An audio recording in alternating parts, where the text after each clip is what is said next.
বাপের 3 ছেলে নাকি, তো ছোট ছেলে সিদ্ধান্ত নিছে যে 2 ভাইকে ডাকবে, ডাইকা বলবে যে বাপের সেবা যে করবে সে সম্পত্তির ভাগ পাবে না।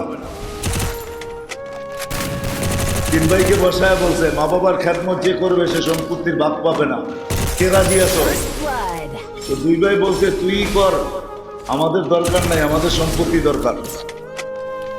তো ছোট ভাই নিজের কথায় নিজে পয়সা গেছে, মেনা নিছে,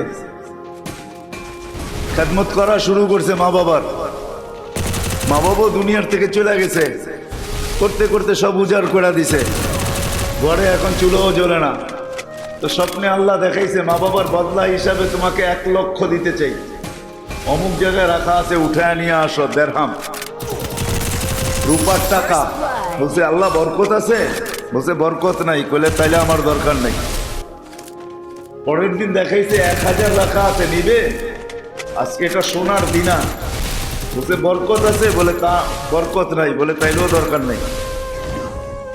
বা প্রতিদিনই ঘরালাদেরকে শোনায়, আর ঘরালারা খেপতে থাকে, চুলা জ্বলে না, তুমি 1 লাখও নিলা না, 1000ও নিলা না। পরের দিন স্বপ্নে দেখাইছে যে 1 দিনার আছে, নিবি? বরকত আছে? কয় বিলকুল বরকতে ভরা আছে, নিব। সকালে যে উঠায় নিয়ে বাজারে গেছে, তো যা দেখতেছে মাসালা বাজার মাছ বিক্রি করতেছে, 2টা 1 দিনার, 2টা 1 দিনার। বাজে 2টাই কিনা নিয়ে যাই,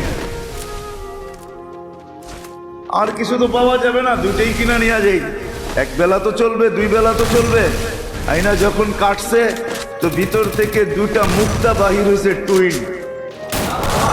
টুইন বোঝেন? 1 জোড়ার 2টা। গেছে বাজারে বিক্রি করতে। যখন বিক্রি করতে গেছে জওহারির কাছে, মনে করেন তাঁতি বাজারে নিয়ে আসছে, যে কিনা সে বলছে কিনবো, এত টাকা দিব। বলছে দে।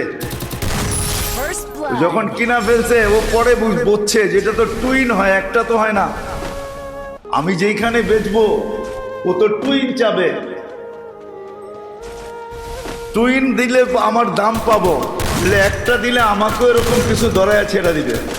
তো গেছে ওর বাড়ি খুঁজতে খুঁজতে, তোমার কাছে এটা একটা হয় না, টুইন হয়, আরেকটা আছে? কয় আছে।